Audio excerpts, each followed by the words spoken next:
This is Wheelbearings. I'm Dan Roth from Forbes. I'm Sam Abu-Al-Samad from Navigant Research. And I'm Rebecca Lindland from RebeccaDrives.com. All right. Well, welcome back, everybody. We've got a few things to talk about. Sam, you drove the new Ford Explorer, so that's exciting. Rebecca, we've got some fun stuff you've been driving as well. Yes. So let's get to that. And I think that's probably like the flagship topic, because I know I haven't had a car that cool, and I don't think Sam's car was that cool, but you've been in the NSX. My car was absolutely as cool. Well, all right. Well, do you guys want to draw straws? No, you go first, Rebecca.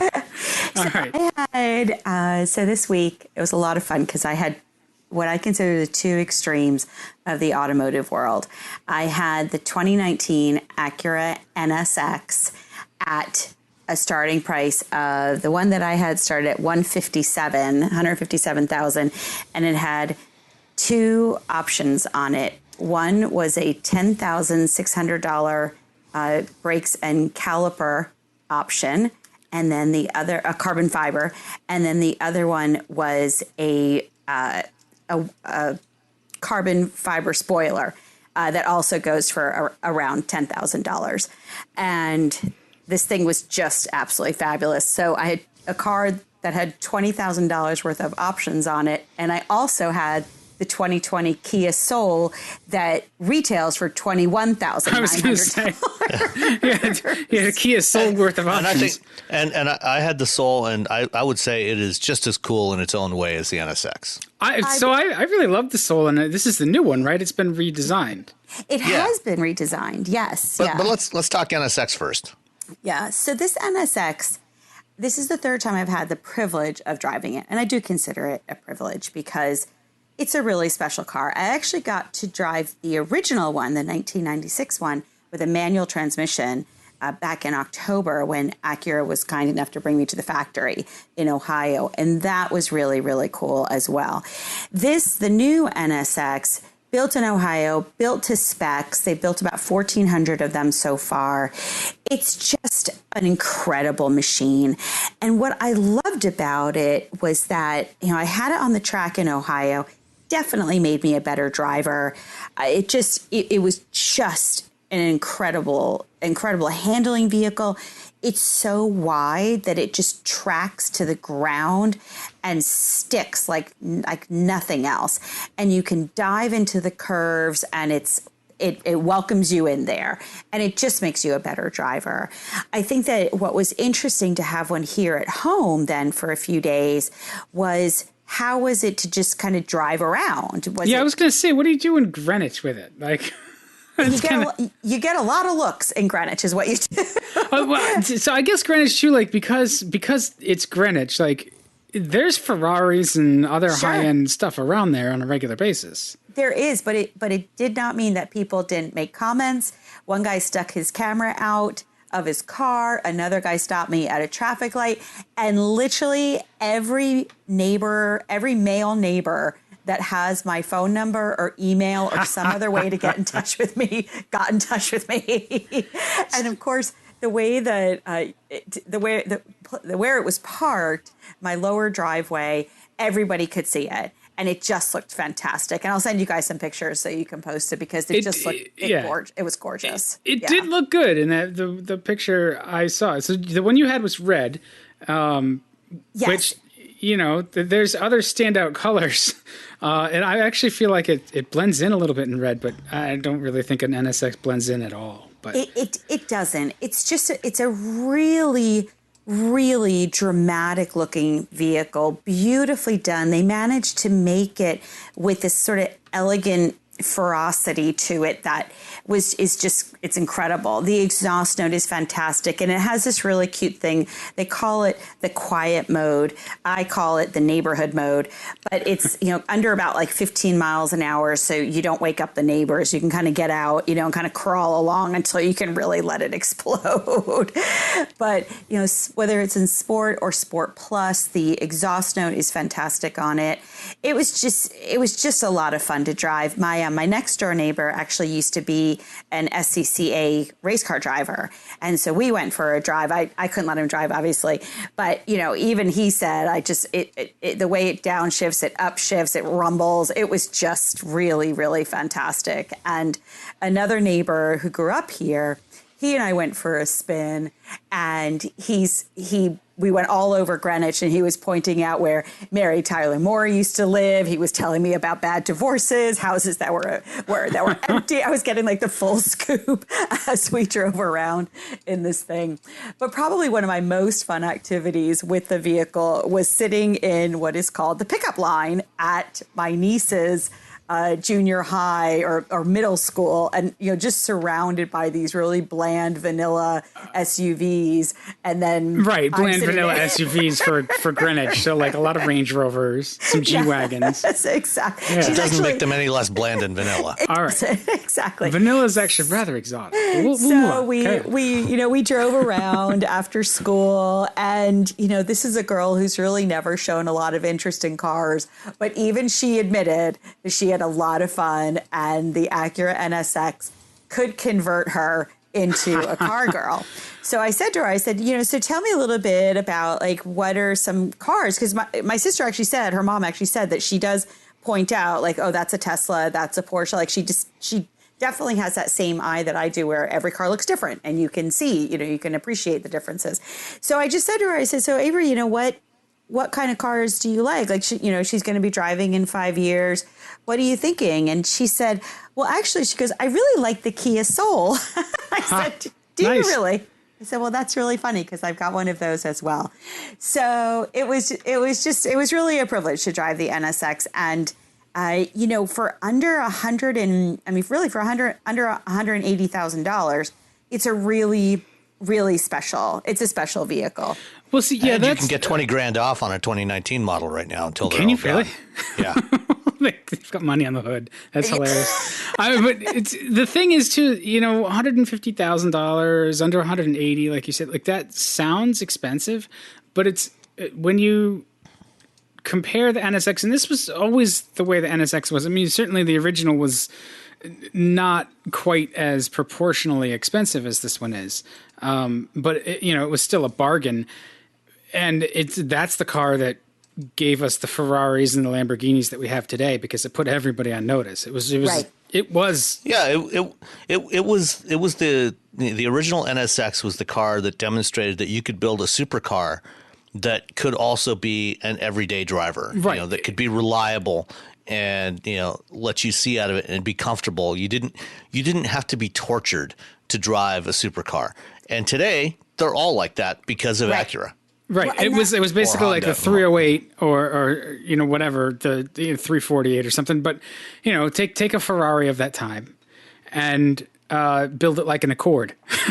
That's essentially what it was. And, had that aluminum structure. So it was innovative. And this one is no less innovative. The new NSX, it's actually a hybrid.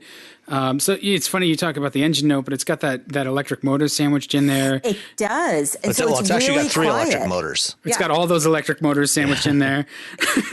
But it's very quiet. I mean, that's what's kind of funny about it, is that it can be really quiet. So I had to go down to New Jersey, so I drove it down to Jersey and drove it to CNBC, and they crawled all over it for a little while. But it was funny because then as I left, leaving CNBC, it was quiet until I got it out onto the highway. And I actually, after I drove my niece around, then I ran errands in it. And I couldn't believe, I felt a little ridiculous. And at the same time, it was really fantastic. One of the biggest differences from the original, also from a storage standpoint, is that there really isn't a lot of room in the back, for a weekend away, or certainly not the two golf club bags standard that they had in the first one. But, nowadays everyone has an SUV anyway, so you don't need that. It was a really special vehicle, 3.5 liter V6 engine, it was twin turbocharged, and it was great. And I turned up the ELS sound system in it that just blasted it out. And it was tons of fun. I had the opportunity to drive the NSX a couple times, a couple of years ago, when it first came out. And, I drove it at the at Milan Dragway here. Honda did a little demo to show off how the launch control system works. And then a couple of months later, I had a chance to spend a few days with it at home. And, it is a phenomenal car, in every way. The only thing, that I would like to have in it is a manual transmission. But, Yes. It's 2019. What are you going to do? There's a couple things that I was disappointed about. I think that I wish they had a manual also. It's just the paddle shifters are fine. But as I said, my SCCA driving neighbor, I said to him, I don't use the paddle shifters enough. He goes, I never use paddle shifters. It's just not as satisfying. I said, exactly. But I was very surprised by the telematics, the infotainment system was really antiquated. It's just, it's bad. It's straight out of a Honda Civic. It is, and it's the exact same head unit that's in my wife's Civic. Yeah, and that's ridiculous. So because it's the NSX, is it going to be sort of behind all the other Hondas to actually get that upgrade too? Well, that head unit, it does have support for Android Auto and CarPlay. It does. And frankly, the thing sounds so good. Just turn off the radio, roll down the windows, and, forget about it. I don't think the radio is really the issue, though. I think it's more of the other stuff you're doing with the infotainment that is really cumbersome, right? Is that sort of what you're getting at, Rebecca? Well, so we actually, my nephew and I went out for a drive in it, and we got lost because we were really out in La La Land. And so we ended up having to pull over because the voice recognition was so bad in it that we just had to stop and put our address into it. And, at first we were like, oh, let's just use, the Android Auto. But I was like, no, we're going to stop and we're going to figure this thing out. And I have to give a shout out to my friend Elliot, who designed the ELS system. So Elliot Shiner. Oh, your friend Elliot. Yes, my friend. I've known him since I was 18 years old. Really? He actually gave me a really awesome interview that I'm still lagging on actually getting transcribed and turned into a little bit of a feature because the ELS system and I know his history, having been a audio post-production engineer for years. So, I heard those systems, and I think I heard it in the TLX, and I was like, this is a really great audio system. You can turn the knob all the way over, and it's just, a lot of systems that if you know what you're listening for, you start to hear distortion, you start to hear you're pushing the amplifiers too hard and stuff. And nope. it sounds really good, and you can just turn it all way the hell up. Yeah. And so he and some engineers from Panasonic who make that system actually talked to me about it and just some of the tricks that went into it. And it was great to talk to him. His name's all over a bunch of classic releases and the stories. Has he told you some of the stories from the studio? He worked at it wasn't Radio Recorders. It was I forget. But I know I should know, but I don't. The studio that he worked at in New York was legendary. He worked with guys like Phil Ramone and stuff who just yes. Yeah. And the Eagles and Jimmy Buffett and Beyonce. And it kind of goes on and on. So he and my two brothers actually own a college league baseball team together called the Bristol Blues in Bristol, Connecticut, where ESPN is located. And so, so Elle's, it's always fun I didn't get a chance to see him with the NSX because I only had it for a few days. But so it's a great sound system as well. And I just think that I also wish the materials, particularly the center console, I just wish they were upgraded a little bit. This is a luxury vehicle. It's a vehicle that deserves a little bit better. I know that's not why people buy it. I get it. But it was just a little sparse. Well, you got to save money somewhere. Yeah. I would certainly still buy one because it's an incredibly fun vehicle to drive around in. And whether you're running errands or you're able to open it up a little bit, it's really well built. It's well done. So I'm glad it's back. One of the cool things about it is the because it's a hybrid and it's got those 3 electric motors, there's 2 on the front, to do torque vectoring on the front axle and 1 in the back. when you do the launch control on there for, to accelerate away, Right. it launches with the electric motors so that, there's no lag and, no dropping the clutch or anything like that. It launches on the electric motors and, at the same time, the clutch is feeding in the engine. And so you just get this amazing acceleration off the line. Yes, we did launch control in Ohio, but they didn't let us do very many. I could have done them all day. But no, you're absolutely right, Sam. The torque is instant. It's just that hybrid it just adds such a modern dimension to the vehicle that's really unexpected, and just makes it that much better. It was really fantastic. Yeah, I mean, you didn't stop at the bottom of every ramp for 95 and just I know. launch it. I know. We did have a little rain. It always gets more interesting in the rain. Yeah.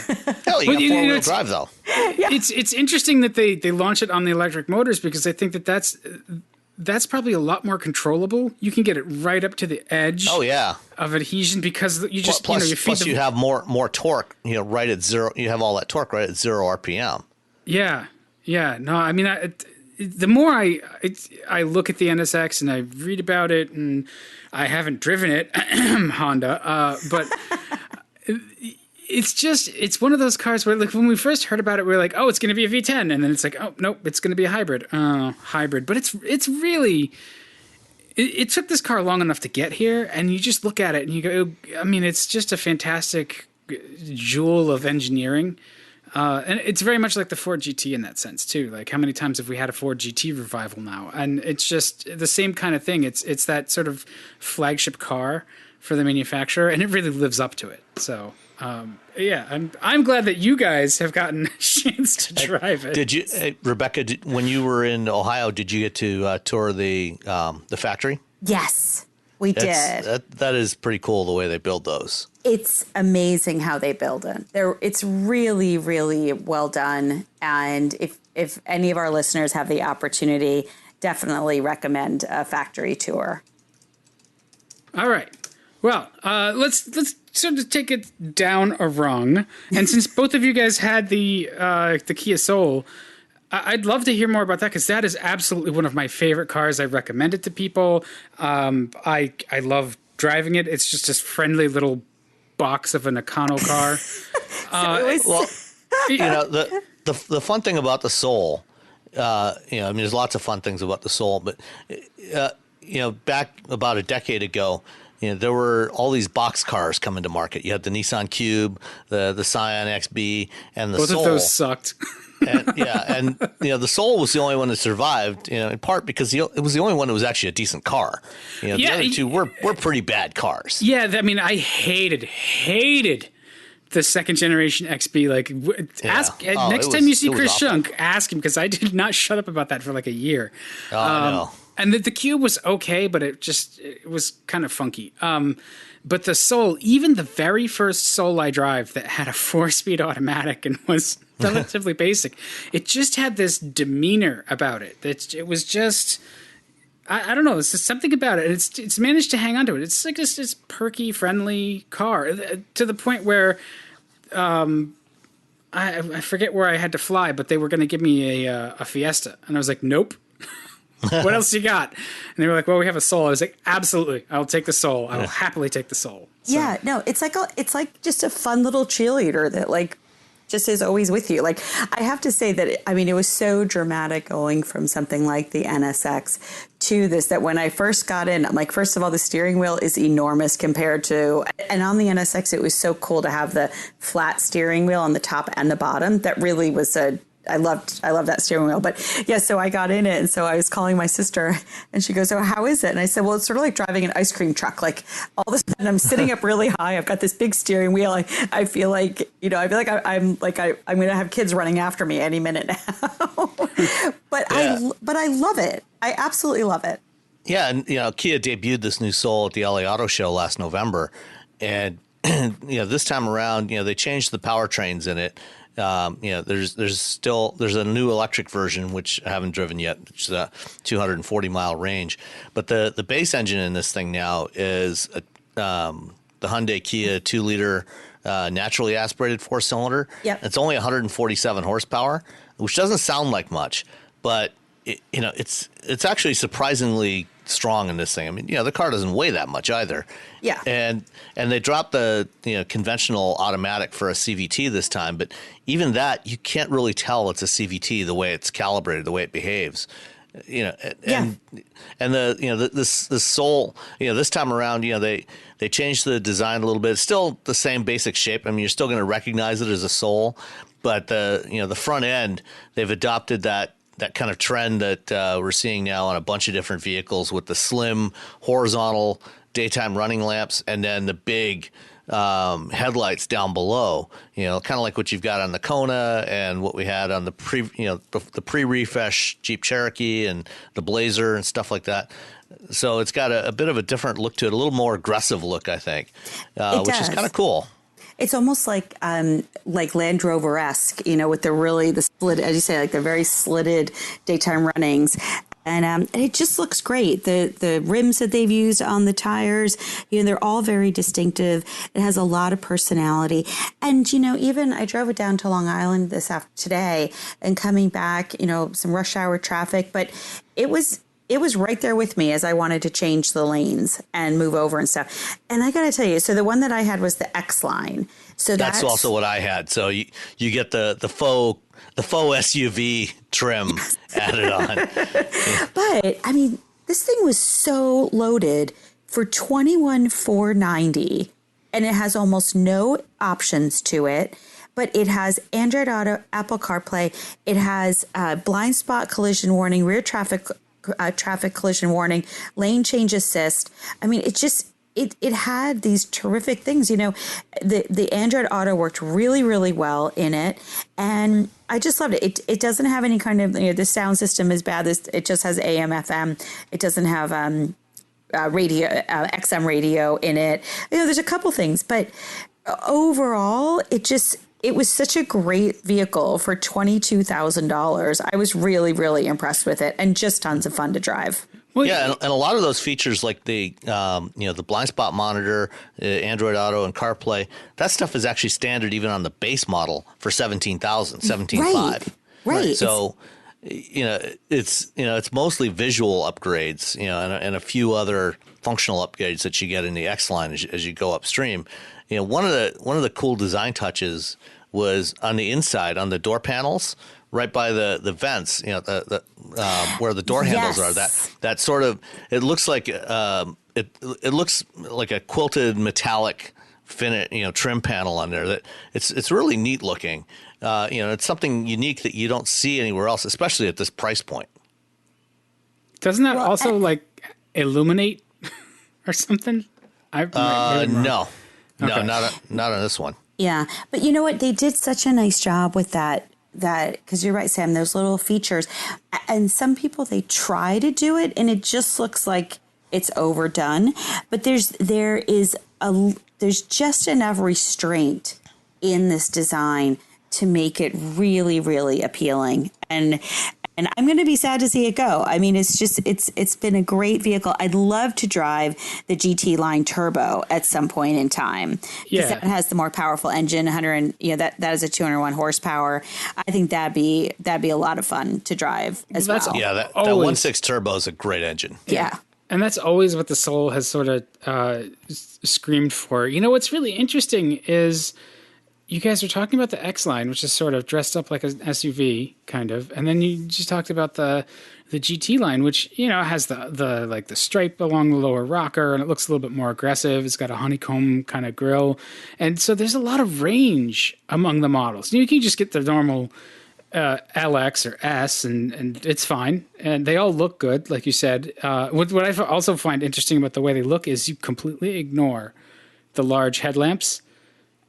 Like the way that the parking and running lamps are styled, those grab your eye, right? And they look like headlights, and so you just completely forgive that there's this giant, clear window a couple inches down from that. It blends right in. You don't even.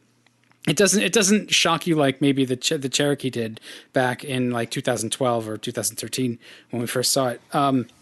But there's a lot of, they've expanded the Soul range. Now there's the Turbo, there's the GT line, there's the sort of the LX, the S, and the EX, and the X line that is dressed up like an SUV.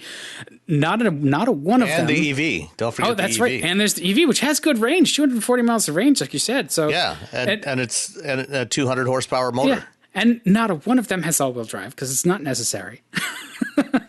And even the Soul uses the twist beam rear axle, which on paper it doesn't seem like much, but this is actually a really fun little car to drive. It's very responsive. I really like the way that they've tuned it, and now this is the third generation of the Soul as well.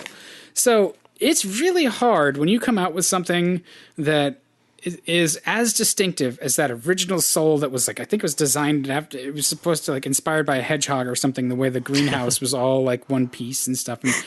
And it had this really fascinating story. It was basically like a napkin doodle that they turned into a car.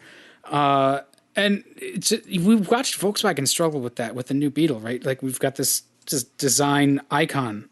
And how do you evolve it? And Kia has done a really good job at expanding the Soul. It's a little bigger than it was. It certainly has more features, but it hasn't gotten bloated or passé. They've kept it fresh, and that's really hard to do over 3 generations of a car. Yeah, they've kept it so authentic. It still is what it started out to be. And I think that's part of the appeal, is that they haven't tried to make it something that it's not. And this is a really good example, whether you I know that the SUV kind of thing, it still is a car, but this is a good example of how we can evolve cars into having the utility and the flexibility and the usefulness that people like in an SUV without actually having to go do an SUV. And I think also, when I was thinking about, because we talked about the Kia Telluride that I had recently, it's just so impressive what Kia has done across the board, such a wide range of price points, but still keeping it affordable. And one of the things I wrote in my Telluride article was just that if you only think of Kia as a value brand, you're really doing it a disservice, because it's so much more than that. Yeah, they deliver good value, but that's not the only thing that they trade on. Exactly. They make really good cars that also happen to be a good value now. Yes. Yep. Whereas in the past, it used to be that they were cheap, but now they're really good cars that are excellent value. Yeah, I mean, it starts at 17.5. You can probably maybe crack 30 if you load up the options on the GT Line Turbo, but that one is 27. The EV will get you up over 30. Okay, yeah, the EV will get you up over, yeah. So that's a narrow price spread too. It's in the thick of it. It is this is the hatchback that we used to have, that people bought, and now since they're not fashionable, that we need to call it something else. But okay, it's a box. It's 101 cubic feet inside. That's a mid-sized car, right? That's a C-segment car. 24 cubic feet of cargo space behind the seats. That's huge in that footprint. Again, it's gotten a little bigger than it used to be, but it's always been useful. Though. Yeah, not by much. So yeah, I have a deep affinity for the Soul. I like it a lot, and it sounds like you guys did too. It speaks to my soul. Good. There we go. Well, so I've been driving the new. I think it's 2019 or 2020. I forget. Anyway, I should look it up. But it's the new Nissan Altima with all-wheel drive, and that's another car that I've just been very impressed with. Some cars in the past, some of the Altimas have not impressed me as much. They sort of drove relaxed fit, shall we say. But this one is really, they've tidied up the styling. Sam, I did notice that weird sort of cut line of the hood where the gap opens up right as there's that radius at the edge of the hood that lines up with one of the body cut lines. Was it the same on yours as the one that I had? It got a little wide as it went around that radius at the bottom of it, but it's not terrible. I was looking for it. So I think if you're not looking for it, it's probably not going to bother you. Oh, I don't know. Okay. I mean, that's a pretty big gap. Well, It's hard not to notice it every time you get in and out of the car. It's a $32,000 car. What do you want? I mean, perfection? I mean, come on. It's not like it's a Tesla. Hey, well, Just had to. I mean, the Soul has better panel gaps than that. Yeah, so that particular gap, I think, is just in a really tight place. It's just tough because they've combined a radius on the back corner of the hood along with that gap. So there's really no way to get that to behave, I think, unless they change the way the skin of the hood goes on, and to get just a very accurate dimension there is really tough. I mean, you probably know more about it than I do, but the Maxima has a very similar cut line. So the cut line, is on the side. The hood folds over, and if you look at the Maxima, it does not come out like that. So it's set up very similar to the Altima, and it does not have that problem. Okay, I have not had a Maxima in a while, but so I'm trying to remember how impressed you were with it or not. The Altima had gone through this period where it was like the rental special to me. It was just like, okay, it's a sedan. It has an engine and 4 doors, and it's about as roomy as all the other sedans in its class. It's a great lift car. Yeah, exactly. It's got a big back seat. I've ridden in a surprising number of them, when I've been traveling. So what are they like from back there? Because I can't actually let somebody else drive it. So it's quite comfortable. Is it? It is very roomy. It's very roomy in the back seat. It feels like they've finally found their groove with the Altima after 2 successive generations where it sort of lost it a little bit and it got a lot more bland. It's still not as beautiful, as stylish, and just sort of it doesn't have the ability to warm an enthusiast heart like a Mazda 6, but it looks good. They've crisped up the styling. The structure is noticeably more solid. It drives very well. It rides well. It's got a lot of discipline in the body movements. It feels strong. You don't notice a lot of twitching or steering column shake or anything like that. So it just doesn't feel like, hey, this is old hardware that we put a new top hat on. Like, no, this feels like a car they've gone through, because it is. And it reminds me that even as we're ignoring the sedan segment, we've got a lot of really great sedans, and this is just a very good sedan, and it's got all-wheel drive, which I think makes it competitive. It sort of has a feature that not everybody else in the class does, at least that I can think of off the top of my head. I'm not sure what Ford's doing with the Fusion, but they're basically going to stop selling that anyway at some point. So keep in mind too that the U.S. is ignoring sedans, but not the rest of the world. Yeah, that's true. And I think that's what Nissan said was, even in the U.S., even with the sedans being off from where they historically were, there's still a few 100,000 cars every year that you can sell in that market. So it's more than a few 100,000. It's more like close to 2 million. Is it really? Is that in the U.S.? Yeah. Yeah. Really? If you add them all up, if you add up Camry and Altima and I don't do math. Accord, it's probably closer to about 1.5 million now. But. Okay, so that's a lot of cars. That's a lot of volume, and so they feel like they can make a go of it, and so they have a good sedan for people who want sedans. The interior, it looks really, really nice. I'm impressed with how they've designed it. The trim looks good. The materials look pretty good. There's a couple of areas where I thought it didn't look that great. The trim around the shifter in the center console actually just looks like they got some bulk piece of like plastic sheeting and cut holes in it, and like, yeah, that's good enough. So there's a couple of areas of cheapness, or that feel cheap or look cheap. I don't know how cheap they actually are, but this has beige perforated leather. It's red on the outside. It's just fit and finish is very good, other than that hood gap.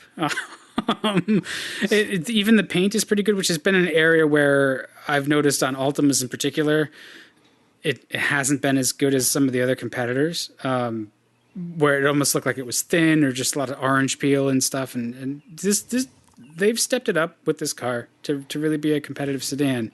The all-wheel drive, it doesn't really do anything in the dry. It's not a performance-oriented setup. but it's going to help you in those climates where it snows, like here. That's a selling feature. So I expect that we're going to be seeing them push that quite a bit. And the 2.5 liter 4-cylinder is, God, that's a well-proven engine. It's kind of it's extremely adequate. Yeah, it's definitely kind of wimpy. And it's fine. And it's matched with the CVT, like around town. It's fine. The CVT multiplies torque off the line. The nice thing about the CVT is that there's no steps to the gear changes, so it actually makes the car feel that much smoother. The only time you feel that sort of stepping in the gear changes is when you really just plant your foot to accelerate hard. Then it'll do it to sort of mimic a geared transmission. But yeah, I'm impressed with the Altima, and I went into it thinking like, well, they've cleaned up the styling. I really like the way it looks. You know, it's funny, even how just a simple thing like they've added an amber turn signal to the taillight. And there's a couple of cars that do that now, like the Hyundai Kona is another one. And maybe it's because I had my formative years in the 80s. But when I see that sort of multicolored taillight, it just excites me. I like it.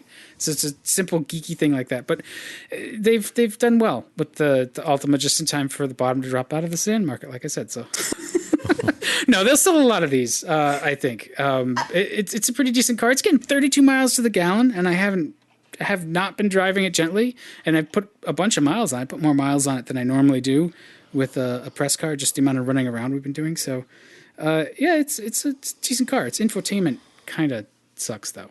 I love the things that thrill you. It cracks me up. I'm a very detail-oriented kind of guy. You know, like, that's where the joy is. It's in the details. No doubt. Yeah. No doubt. But yeah, so the two things that I can ding it for are the wimpy engine, which you're going to be able to get the turbo in it at some point if you can't already. Yeah, it's that variable compression turbo from the Infiniti QX50. So that's going to be the first Nissan with it, I believe. Yes. So that should help in that that area. It's like you said, it's perfectly adequate. It's not a bad engine. Again, 32 miles to the gallon is nothing to sneeze at in a car that's this roomy. Like you said, it's got a big trunk. It's got a good back seat. The rear seat cushion is a little low when I did my test sitting. So that may just be me, though. I don't know. Different people are different shapes, so whatever. Try it out. See if it's comfy. The infotainment is confusing and kind of not great to use, but I do like that it has physical controls for HVAC.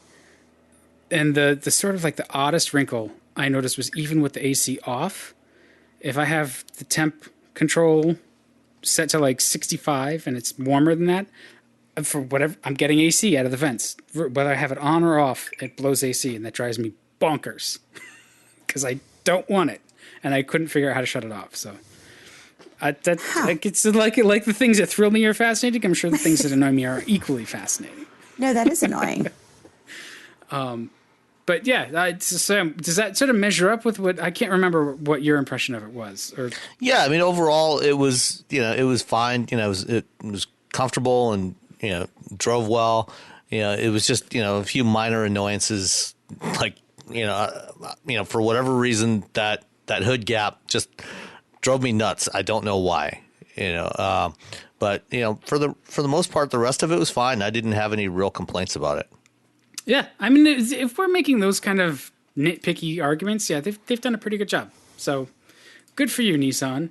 And we specialize in picking nits. Absolutely, which I'm not sure that's something we want to actually specialize in, because aren't nits like actually baby lice? Yeah, well, yeah. We don't have to go into that level of detail. We're rambling. They're perky. Yes. All right, carry on. That's it for the cars that we've had as media loans. But Sam, you also drove the 2020 Explorer, and there's a lot riding on that particular vehicle. We're going from the unloved sedan market to the absolutely on fire SUV market. So how was it? It's very good. It's very, very good. The Explorer is one of Ford's most important vehicles. I think it's their third best-selling nameplate after the F-Series and the Escape. and it's far more profitable than the Escape is. And it'd probably be even more so this year with some of the pricing changes. So this is the first vehicle off of this new, last year, about a year ago, Ford told us that they were shifting everything to 5 flexible platform architectures, with one of them being a unibody rear drive platform. And this is the first new vehicle off of that platform. So it's going from a front-wheel drive based Volvo platform that dates back to the late 1990s to an all-new rear-wheel drive platform. And the suspension architecture on this thing is actually very similar to what you'll find in a Mustang. You've got, front strut setup and the integral link, multi-link rear suspension. And it works really, really well. This thing gives you the wheelbase is about 6.5 inches longer than before, but the overall length is almost exactly the same. So you have much shorter overhangs, especially in the front. When you look at this new Explorer in profile, there's almost no front overhang now, especially compared to the last one. And the ride quality is vastly superior to what you had before. Even on some bumpy roads, it did. It gave you a nice supple ride, but it was also very well controlled. Everything about it worked really well. The powertrains now, you've got three major powertrain options. There's the base 2.3 liter EcoBoost, which is 310 horsepower now. There are 2 variants of the 3-liter EcoBoost V6, one at 365 horsepower for the Platinum, and then a 400 horsepower version for the ST. I'm not going to talk about the ST right now because those impressions are still embargoed. And then there's also the hybrid, which is a 3.3-liter V6 with a hybrid, Ford's new modular hybrid powertrain, as they call it. And this modular hybrid, they're using the 10-speed automatic that they've been putting into all their trucks and the Mustang over the past year or so. But what they've done is they've packaged in an electric motor in between the engine and the torque converter. And the way it's set up, there's a module that goes in there in the front of the transmission. So you can put in just a standard torque converter module for the non-hybrid options. You can put in modules with different length, different size motors on there, depending on the application. So, we've got it now in the Explorer. There's going to be a plug-in hybrid version that comes on the Aviator this summer. And then next year, the F-150 and the Mustang are also getting hybrid versions using the same hardware. And the hybrid is not so much tuned for max fuel economy. We haven't got the final EPA fuel economy numbers on it, but it's probably going to be based on what Ford has said about the range of the thing and the size of the fuel tank. It's probably going to work out somewhere around 28 miles per gallon combined, which is not as good as the Toyota Highlander hybrid. But the 2020 Highlander hybrid is actually switching from a V6 hybrid to a 4-cylinder hybrid. And so it's going to be less powerful in this one. And one of the things that Ford didn't want to do with their hybrid system on the utilities and trucks is give up a lot of capability. So the hybrid Explorer still has the ability to tow 5,000 pounds. And we tried it out. For the drive, they had one hooked up to a 4,500 pound boat on a trailer, which took for a drive. And it felt pretty effortless. It didn't complain at all. Of course, fuel economy went down a little bit to about 10 miles per gallon, but it was able to do it without struggling. I think a hybrid actually is ideal if you're going to tow in a lot of ways because it has that electric motor. To start you off. No, not so much. No? Okay. It helps, having that little bit of extra torque off the line, but once you're underway, it doesn't really help you all that much. It's more in city driving, which is where increasingly most SUVs are being used, for urban and suburban commuting. That's where the hybrid's going to have a big impact. and I drove it over a couple of different routes. One route, driving up from the we were in the Columbia River Gorge, driving up the hills, into the hills. That route, it got about 21, 22 miles per gallon. When I took another route through town, and gave, more typical urban or suburban driving with more stop and go, I got it up to about 27 miles per gallon. So, that's pretty impressive for an SUV of this size. And, one of the things that changes with this one is, even though it's about the same size, it feels bigger on the inside because there's more glass area. The pillars are slimmer because they were, using modern design techniques. They were able to make the all the pillars slimmer, so you have better visibility out. On the last Explorer, the A pillars especially were huge. I mean, they were really enormous and made huge blind spots. And I'm sorry to interrupt you, but that makes a huge difference for somebody that's my size, that's shorter, because the closer that you move the seat, the bigger that A pillar becomes. It gets into your line of vision so quickly, and so the fact that they can make that really narrow is a huge benefit for smaller women. And yeah, no, that's absolutely true. And even I'm 5'11", and even for me, I remember driving the previous Explorer. It had some pretty massive blind spots, and that's much less of a problem this time around. One little very, very minor complaint. It's got, as most new cars do today, it has an optional wireless charging pad for phone that's at the back of the console. It's just below the center armrest, and it's angled at about a 45-degree angle. When you put your phone down in there, it's fine. Sits on there and charges up. But because of the way it's set up, every time you hit the brakes, your phone basically flops forward and flops off the charging pad. Most wireless charging pads are set up so they're horizontal, and so the phone stays on there. But this one, it flops forward, which is, if they were going to do it that way, they probably should have had some sort of little clip on there, so you slide it in there and it holds it in place on the charging pad. But on the plus side, another little kind of cool detail was when you switch the drive modes, the terrain management system between the various modes.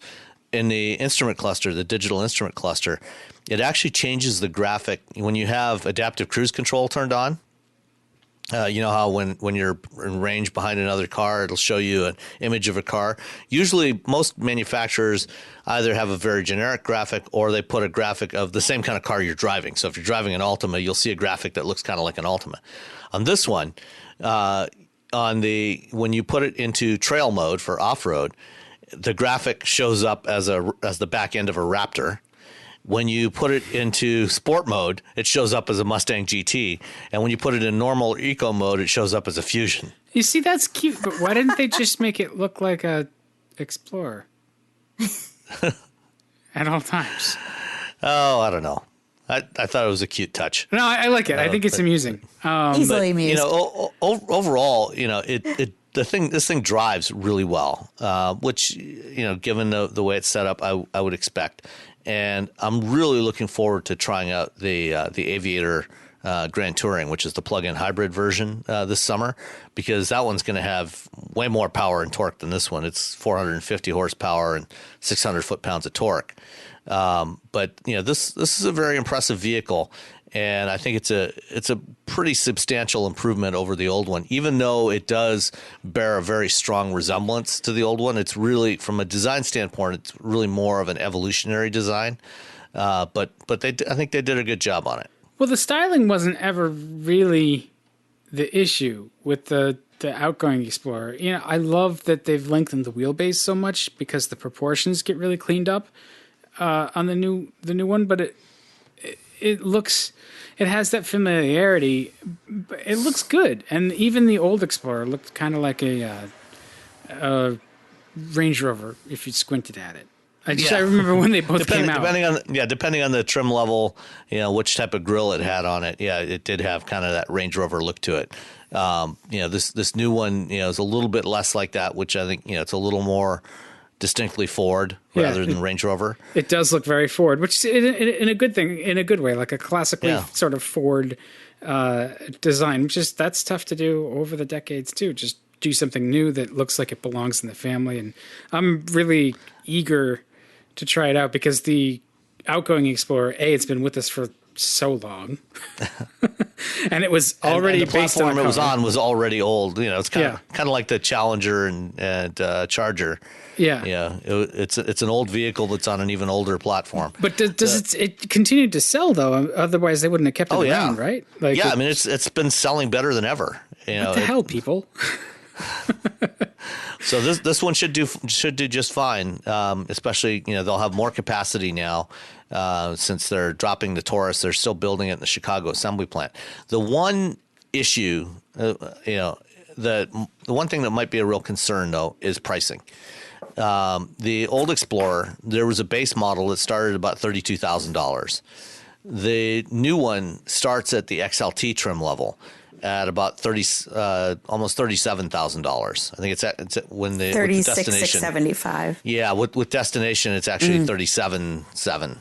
Sure. So and then when you go up to ST and Platinum, Platinum you can get it up to about over 60,000.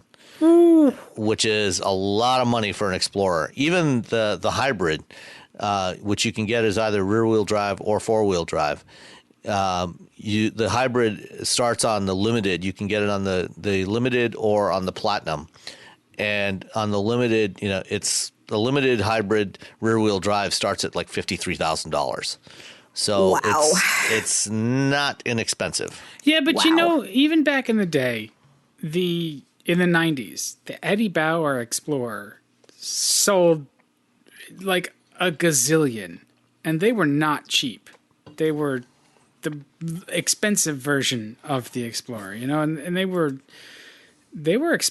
expensive for what they were. You look at it and you're like, it's a fancy Bronco too. But people bought them, and then they wore out very quickly. I hope this one doesn't do that. But so the Explorer has always had expensive variants, I guess is what I'm trying to say. Yeah, but not quite this expensive. Well, and that base price. Yeah, that base price at almost $38,000 with delivery, is pretty steep. I have faith that if they can't sell them, you'll get them for less than that. Oh yeah, no doubt. And I would not be surprised to see a new, another base trim level come in below that, the way they had it on the previous one.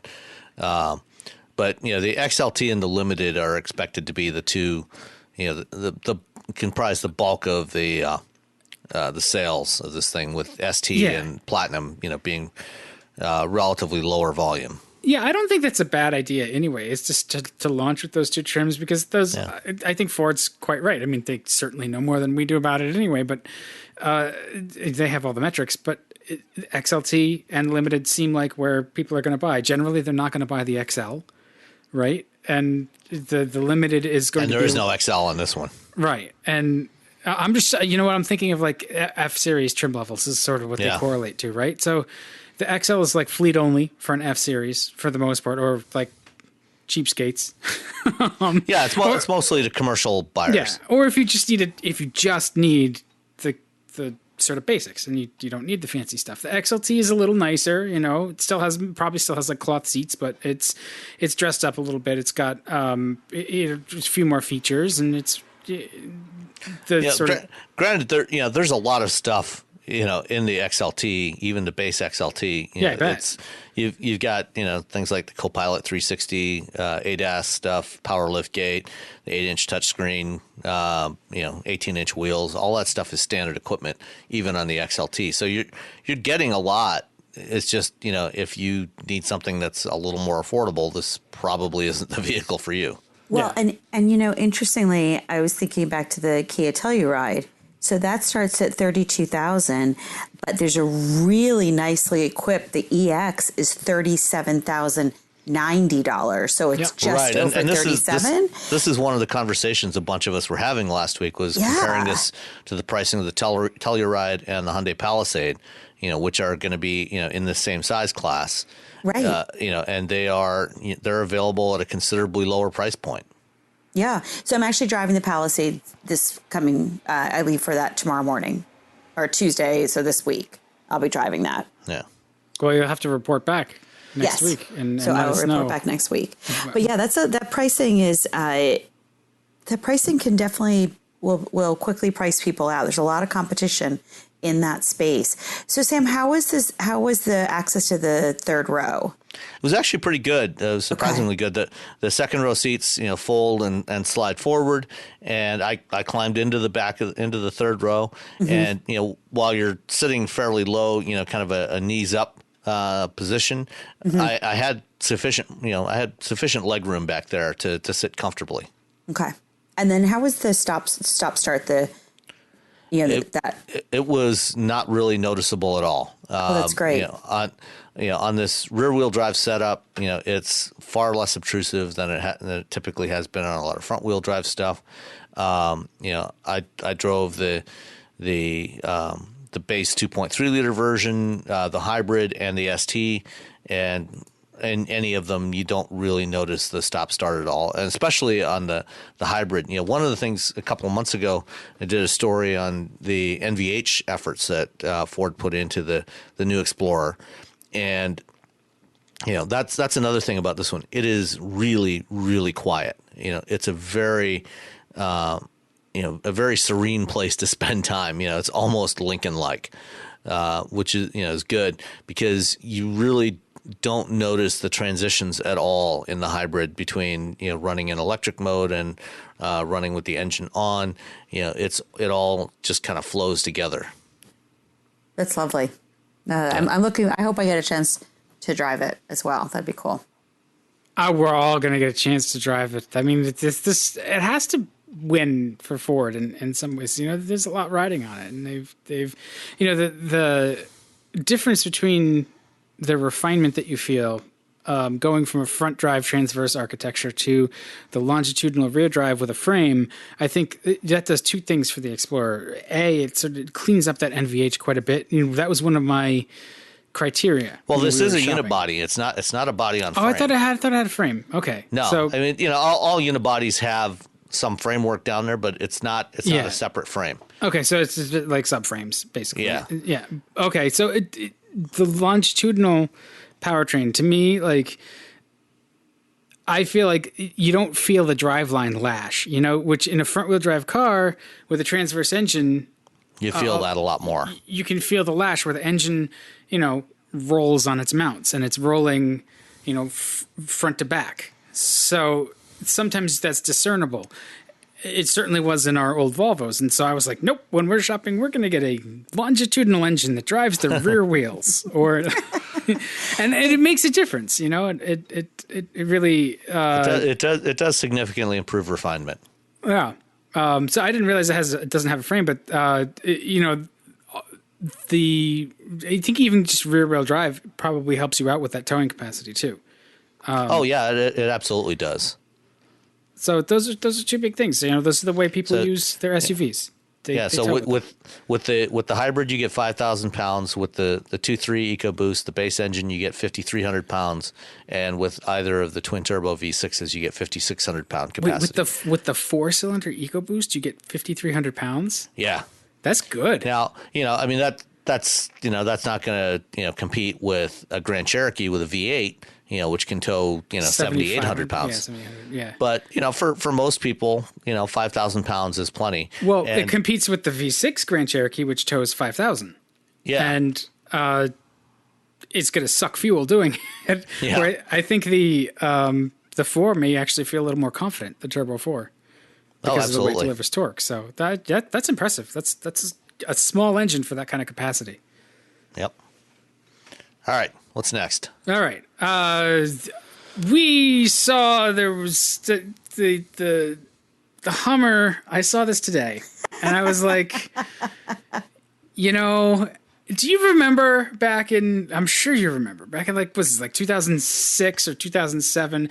The H2 was so offensive to people, and it was the popular thing, right? It was like the Tesla of its day. Stars had them. People bought them as a status symbol. They were just this look at me vehicle. Arnold. Yeah. Yeah, well, he had an H1. Oh, he had the H1, yeah. He had the real Hummer. Yes. Not the faux Hummer. Then they were certainly like they were in bright yellow all the time, the big H2s, and you'd see them in traffic, and you're commuting in essentially a heavy duty pickup, and that's gross. But whatever, the bottom fell out of the economy, and we had a fuel crisis. Not a crisis, but a fuel price crunch, and Hummer went away because GM went bankrupt, and. Now there's talk of bringing it back, but electric this time. And I hate to say it, but I think that it's not a terrible idea. I mean, this would be GM's answer to Rivian, and to what Tesla wants to do, with their pickup. Well, what is Tesla promising with their pickup today? Elon's promising some sort of cyberpunk electric pickup that has the performance of a Porsche 911 and the capability of an F-150. Okay. Sure.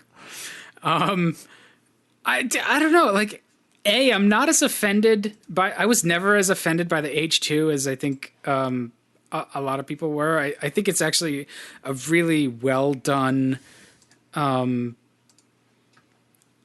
application, but it's a really well done interpretation of the H1 onto consumer hardware. Looking at it now, like, yeah, they really got the essence of the H1 onto something that's not the H1.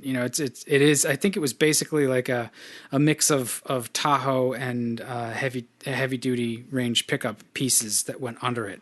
But it's an iconic look still. They could bring it back and it would be kind of like Jeep, right? With the Wrangler, like, people are just going to know it's a Hummer, and they're not going to have known that it went away for like a decade.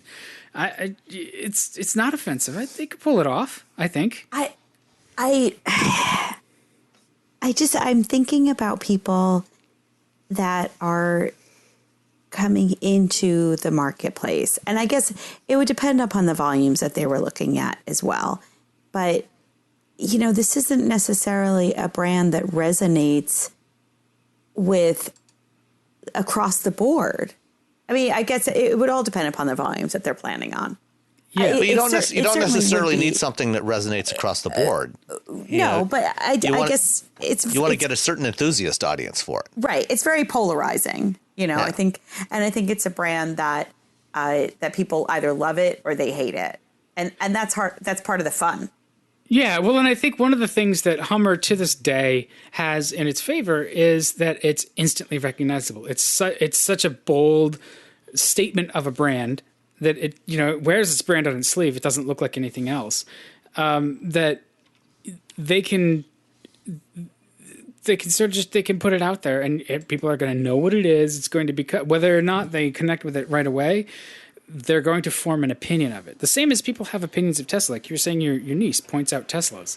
Right. Same kind of thing. It's just going to pop up in traffic, and people are they're going to take notice, and then they're either going to love it or they're going to hate it, or they're going to talk about it. Can you imagine the reaction from Nissan Leaf drivers when they pull up to a charging station and see one of these parked there, plugged in? It's awesome. It's really kind of, it's fun and entertaining. And when I saw it this morning as well, I just kind of started to laugh, but it's something that can't be dismissed out of hand, because Sam, you're right. This is GM's answer to Rivian, and Rivian's getting a ton of attention. They haven't sold a single product yet, but they're getting a ton of attention. Yeah. And by attention, I mean money.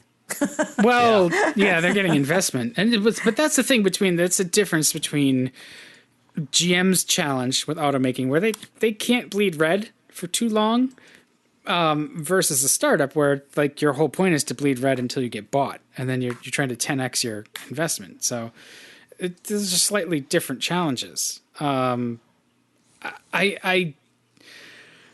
It's a lot of expense to go through, because they can't just like take it out of mothballs. Like, it's going to have to be an all new vehicle, even if it shares a lot of the styling. Well, but they are working on an electric pickup truck. Mark Royce said this last week or the other week when I was in New York. Mary Barra said it. So they're developing an electric pickup truck. which means that they're going to have a platform which can likely be fairly easily adapted with just a new top hat. You throw a Hummer-looking top hat on the thing, and you've got, because that's all the H2 was a top hat on the CK pickup truck. Yep. And you've got the dealer network. I mean, they don't need to do a whole new separate dealer network. Right. So. And the biggest issue with anybody making an EV, and we've seen this with very good EVs like the Jaguar I-Pace, is that they just don't have that cachet. They haven't created enough demand or interest. And so something as brash as a Hummer could do that for GM, where they've struggled, against the smaller, more niche-y kind of cool kids brand of the like Teslas and other sort of startups. So yeah, I mean, they haven't made the argument for electric vehicles on a mainstream basis that they are better than an internal combustion engine, that they solve some problem out there. Because they, like, when you start to talk about it, they only sort of solve problems. Like, you're still buying a car that took iron ore and energy to create and paint with volatile organic compounds. The thing is, I think as cars go, modern EVs they're fine. I think that they solve, for most consumers, they solve the same problem as any other car. The problem they haven't yet solved is the cost problem. That's why people aren't buying EVs. But there's a variety of reasons like that. They're not. People are willing to pay for products that are better than what they have today. I think they're also willing to pay for products that aren't better than what they have, but are we've perceived. clearly seen that. The thing is that, but you also have a situation where a brand like Hummer is so polarizing, is so out there, and early adopters are people that want that kind of ridiculousness, if you will. Absolutely. Like that I completely paradox, agree. right? Like, and so this is why I do think that this could actually be a lot of fun and be really good, because early adopters could go after this, regardless of whether it's electric or not. Yeah, well, and I think we saw this before with the H2, and I think it's part of the mentality, or the some of the attitude of some of the folks who do buy the Model S and the Model 3 is just it's a middle finger to the rest of the world. In some yes, way, the H2 definitely was. The Teslas are a little bit less of that. They're more of a, like, yes, I have the fancy thing. Check out my Manolo Blahniks while you're at it, like, or whatever. I don't know. They don't make men's shoes, so what? I don't know. You know what? Maybe they do. I don't know. Anyway, moving on. It's a thing to be seen in, and it makes a statement. And I think that there's a lot of people that like to thumb their nose at the world, and the H2 could do that. And, GM could certainly teach the rest of the industry a lot about the having dealership support, sales, and service, or they could completely whiff and screw it up in a spectacular fashion. So I'm on the fence about that one. But I think if I were going to place money on it and have them be successful, it would be, yes, they'd succeed at it. They'd manage to not alienate their customers. And we've seen that customers will put up with a lot. Well, I would love to see them do the classic, bring back that classic Hummer. If they're going to bring it back, they have to bring back the brand. And it just happens to be electric, right? Like, that's the thing, is that you want it to look like the Hummer. You want it to be square. It has to look like that. Oh, and this just happens to be electric. So that, I think, would be... Yeah, definitely needs to look tough. Right. And, with Ford bringing back the Bronco, and you've got Jeep, with its, still classic look, it would make sense to have, for GM to have something, that competes with those. Well, they've been talking about it for years with GMC, trying to do something Jeepy with GMC, like Wrangler, with GMC. They just haven't managed to. I will see. I think it's a cool rumor, and I'm pleased that it exists. They need to dig up the the CAD files for the H3X. You remember that concept that they showed in 2008, right before the bottom fell out? Vaguely. I'm Googling it was a Wrangler sized. It was a Wrangler sized Hummer. Okay. And they could just revive that, put an electric powertrain under it, and be off and running. I mean, I think that's fine. They're gonna have some engineering they have to do, I think, to make it meet all the crash regs and pedestrian safety regs and stuff like that now. But when you start with a vehicle that's supposed to be a square, I think that's a good place to be. Actually, it was just the HX concept, not H3X. Yeah. Let me look. Oh yeah, I remember that. See, that would be cool. It's got a little fastback look to it. Shunk and I did a video about it at GM Design. Yeah, I like it. Yes, that has my stamp of approval. Go make it. Make it electric. Go forth and multiply. Yes, exactly. So, hey, last week, or the last time we did a podcast, I had mentioned that FCA, after their deal with Renault, sort of fizzled, although that seems to sort of be like every now and then it shows a pulse.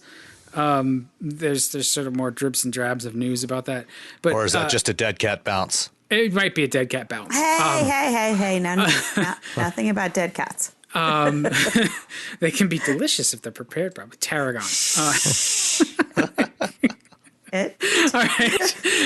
But the company that I mentioned that FCA sort of jumped right into partnering with was Aurora, and it wasn't for EVs. It was for automated driving. And Aurora seems to be the belle of the ball with not only FCA but Hyundai and Volkswagen as well, I think. Well, Volkswagen's out now. Okay. So Aurora, is a company that was started by Chris Urmson and Sterling Anderson. Chris was the head of the Google self-driving car project up until 2016. And Sterling Anderson was the original director of the Autopilot project at Tesla. And Anderson left Tesla after disagreements with Elon. No. Chris decided to strike out on his own from Waymo, and along with blanking on the third co-founder's name right now, but the three of them started up Aurora as a company to develop automated driving systems. They don't intend to build vehicles, but they want to build the full system.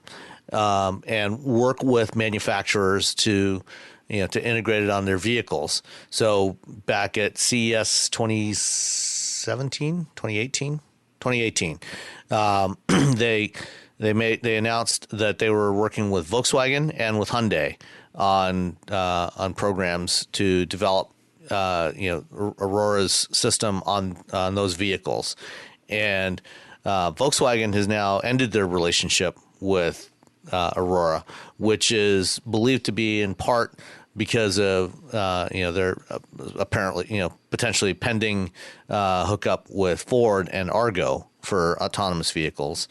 And Hyundai, on the other hand, has just joined the latest investment round, the latest funding round for Aurora, putting in an undisclosed amount of cash for an equity stake in Aurora.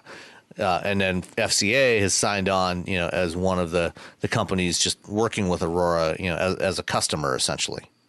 And they acquired Blackmore, the LiDAR company as well. Right. A couple weeks ago, they acquired Blackmore, which makes a very interesting kind of LiDAR. It's a frequency modulated LiDAR, which is a little bit different from most of the other LiDARs out there. So without getting too deep into it, how does that difference work? So the main difference is most LiDARs send out laser pulses, so brief pulses, and it measures time of flight. So each pulse, it measures how long it takes to go from the sensor to bounce off something and come back. Right. And so from that, you can gather the distance to that object. And then from looking at subsequent pulses, you can calculate the velocity of that object. Well, what Blackmore's sensor does is it actually does a continuous beam of LiDAR, and it's frequency modulated, which means that not only does it give you, so it's using a Doppler effect, so it works more like radar than LiDAR or than other LiDARs. So each beam gives you both the distance and also an instantaneous velocity, because it's measuring it's measuring the Doppler effect in that continuous beam. So you get the speed at each point in that point cloud that it generates, which is gives you a little more accuracy. When I went for a demo ride with the LiDAR guys with the Blackmore guys around here about a month ago, we were driving down the street, and you could actually see, as it was detecting a pedestrian walking down the street, the display was showing it was color coded for the velocity of all the objects it was detecting. So it would detect the speed of the pedestrian? You could, not only could detect the speed of the pedestrian, but you could also detect the difference in speed of the pedestrian's legs as it was walking. That's pretty accurate. That's pretty good. And when we were sitting in an intersection, a car turning in front of us, you could see the difference in speed between the body of the car and the rotating wheels. Oh, that's fun. And so that's helpful, because if you know what the speed of the other stuff around you is, you can predict its path, right? And so you can. Well, it helps to predict its path. But one of the other cool things you can do, one of the problems that they've had with LiDAR is, for example, if it's snowing or raining, those pulses bounce off of a snowflake or a raindrop. And, if you remember back in the old days before we had digital TV, when you tuned your TV to a channel where there was no station, you got this snow effect. Well, that's what it looks like, to a LiDAR sensor when it's raining or snowing around you, is each of those pulses can bounce off the raindrops, or snowflakes. One of the cool things with Blackmore's LiDAR, because it gives you an individual or an instantaneous speed, you can actually, each time it hits a raindrop or a snowflake, you can measure the speed and direction of that snowflake or raindrop, and you can characterize that and actually recognize if what you're because of the way it's moving, you can recognize, oh, that's a raindrop. I'm going to filter that out. So you can, like noise reduction.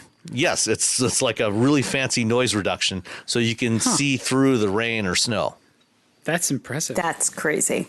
Yeah, that's pretty. And that's one of the things that Aurora has now. They own that technology. Wow. So it's really interesting though that they don't. I mean, there had to be one company at least that doesn't want to build its own damn car. So that's good. So they essentially want to be a supplier, but doesn't that also make their job a lot more difficult, because they've got to develop this technology and then adapt it and scale it to whoever's buying? The way they're doing it, and the way they're doing their deals with their OEM partners is Aurora is defining the reference platform, defining the specs for the system. So they'll say, here's the software, here's the compute platform you need to use, here's what the sensors need to do. And then they will work with the OEM to integrate that on their vehicle. But Aurora is actually defining what the system is going to be. Okay, but then the OEM goes and gets the parts. They can use their massive scale to get cheaper sensors. And exactly, cheaper, that's clever. Yeah. It's one way to do it. Yeah. We'll see if it works. Yeah. Well, I mean, and so the FCA is going to get they're going to buy their way into self-driving with this?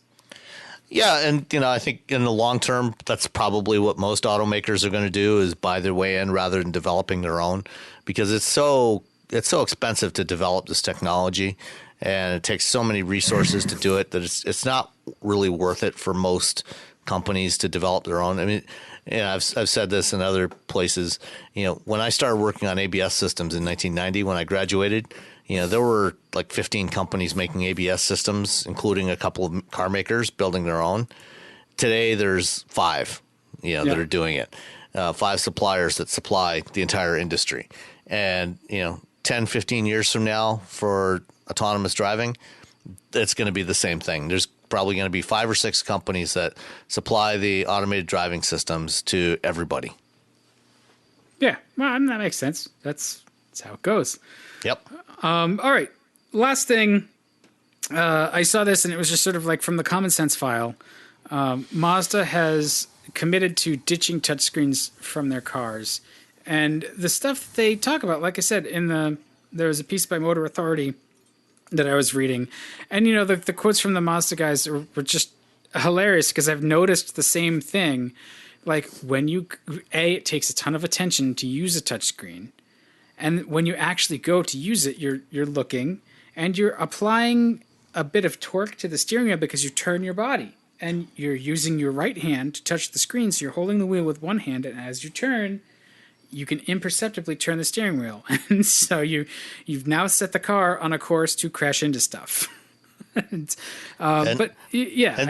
some of us have been saying on just about every other episode of the show, for the last 2.5 years that, touchscreens are a terrible idea. They're a terrible user interface for cars. I don't like touchscreens either. Rebecca, do you like touchscreens? I do. Oh, you do? Okay. Do you like them while you're driving? I do. I mean, because you end up fumbling. If you have the dial, you end up fumbling and looking over there anyway. I mean, I prefer a voice recognition system that works well. Okay. That's always my first choice. Those are fun when they work well. When they work well. Yeah, but I've been tainted by ones that don't work well. Well, just putting in an address sometimes is incredibly frustrating. Yeah. Because some systems they want the city first. Some wants the entire address first. Some wants a state first. Like there's a lack of consistency with something as simple and generic as putting in an address. So that's true. I find a sense of relief when the screen is a touch screen, so I can just quickly glance over. Now, if, as I said, like even with the NSX, we pulled over right away because the vehicle was not interacting properly with us. Right. And I've done that on multiple occasions. Right. And most voice recognition systems suck. Google Assistant in Android Auto works really well.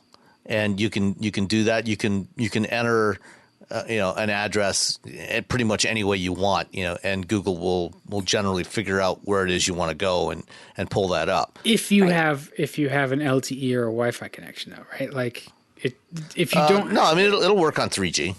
I'm just saying, basically, if you have a data connection, if you're a place where like data doesn't work. Yes, that is true, and there are a lot of places where data doesn't work. Yeah. So I just feel like I mean, again, I'm very disciplined, and so that's my preference is to have the option of a touch screen. Yeah, no, I can get behind that, and because there are some cars where I've tried to use their little controller scheme, and I've just been like, you know what, forget it. I'm gonna poke at the screen. Right, exactly. I've got the Mazda 3 right now, and I find the controller setup works really well, even with Android Auto. So, if I'm putting in an address, I'll do that by voice. But, for just, going around the screen, to, pause or play or fast forward, or change the volume, I like having that dial right there. Well, that's what, Honda obviously learned their lesson from that, right? I've never seen anybody cheer so much when everyone heard that Honda was bringing the volume dial. It has a volume knob back. But the way Mazda does it is really interesting because, like you say, you're looking at the screen anyway, and that's true, even with the little dial knob. But after a day or so, I find that you don't have to you're not looking down to find the knob. You find it by feel. And then you look at the screen, which is higher on the dash and further away from you in the Mazda because they've set it to be that way. They actually want you further from the screen so you don't have to refocus your vision. And with the screen sort of up there on the dash, you're closer to seeing the road, so you'll see movement in your periphery. So that all seems to make sense. And once you learn how to navigate the Mazda system, and not everybody likes it, I understand that. It does become the system in the new 3 has been redesigned. The interface has been redesigned, and it works much better. Yeah, but it's like iDrive. I think about iDrive or MMI. Those are both sort of knob-driven systems, and they work pretty well. Although Audi's moving away from it too, they're moving to touchscreens. Yeah, which is unfortunate. I think I think it would be really interesting to see. How they've done like some of the insurance safety companies and such have done where they follow the eye tracking and they follow to see how people drive, like when, even if they're on the phone where your brain is still occupied by your phone call. I think it'd be kind of interesting to see some videos of an eyeball tracking to see what is more distracting. Is a touchscreen more distracting, or is one without a touchscreen that you're using this dial? Yeah. And going through the menus and such. I think they're both. I think you're onto something because they're probably both a distraction. And so I will continue to say that I don't think screens at all belong in cars, but I think that the having a separate controller, it makes it a little bit more intuitive to use, so you're not devoting as much time to it, and you can do some things by feel. I think it does take less cognitive effort, to use the controller than a touch screen. But I would be interested to know, and because I think you're right. It's still a distraction. It's maybe just a lesser distraction. I don't know. Yeah, so it's so funny, Sam, because I think that it's much more cognitively taxing to use the dial, whereas just giving a touchscreen, I can just touch it and then I'm done with it. But except that you have to focus on hitting a specific touch point. But she stops. She said she stops. She's disciplined about it. I just barrel right the hell forward. Well, but some of the dials, though, you still have to look back at the screen to make sure that as the dial is moving through. Yeah.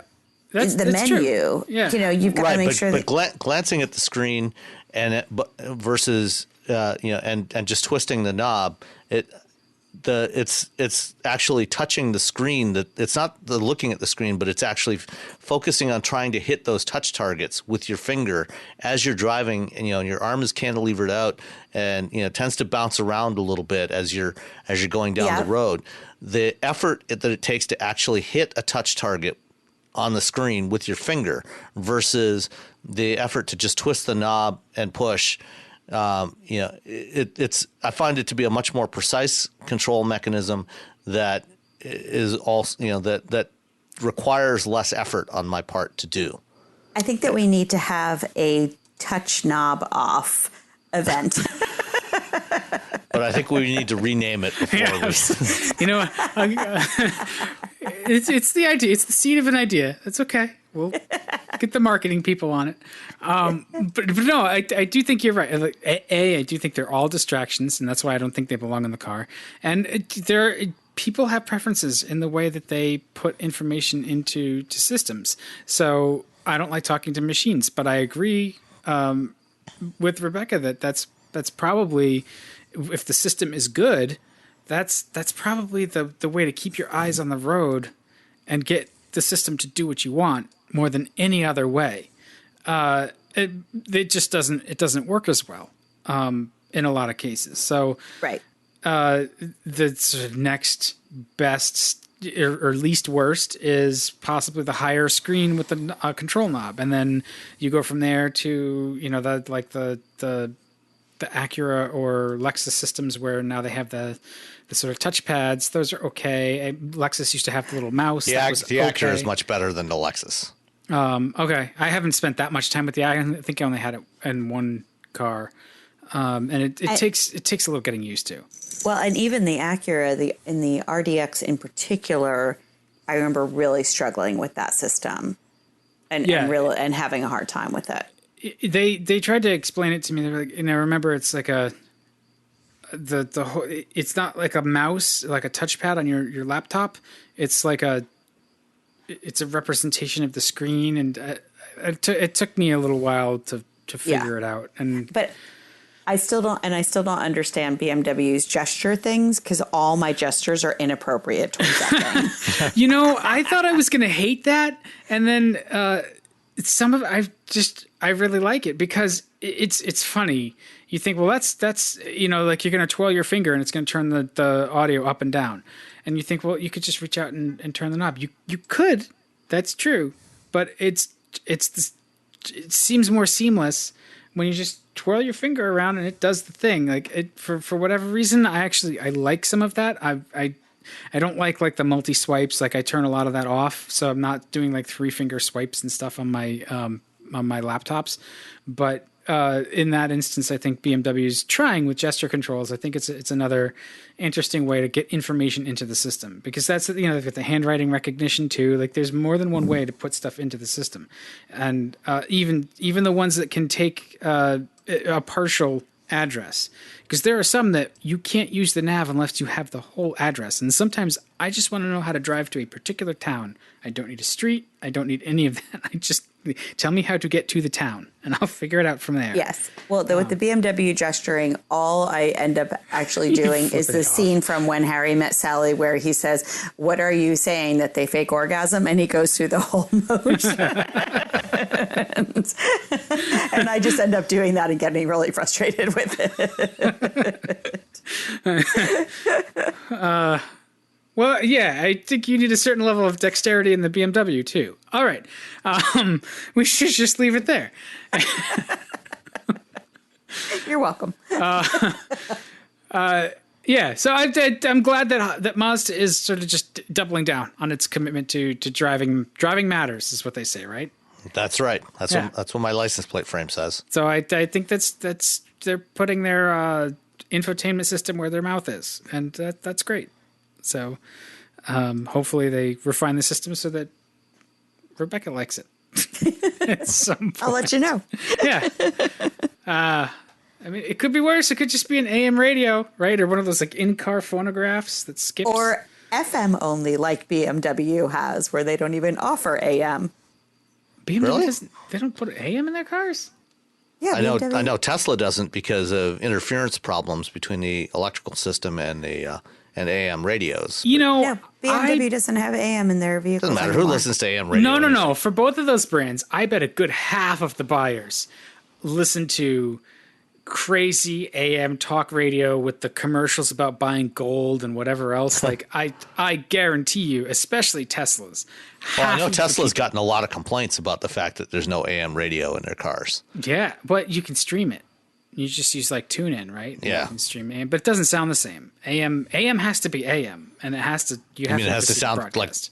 like. Does it sound terrible? Yeah, it has to be bandwidth limited, because that's just how it's supposed to be. Like WWJ in Detroit, that's an AM station, right? Yeah. I mean, at least it is out in New York here, and WCBS, and it's really good traffic information on the and 8s. such, so, Traffic and weather on the 8s. Yes, and we've got 1010 Winds News and all sorts of good stuff. And I bet right now in Greenwich you could probably pick up WWJ because it's nighttime and it's clear, and so you could probably get it off the ionosphere.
With so many options, why choose Arizona State University? For me, the only online option was ASU because of the quality. Their faculty was really involved with their students and care about your personal journey. The dedication to my personal development from my professors, that's been extremely valuable to me.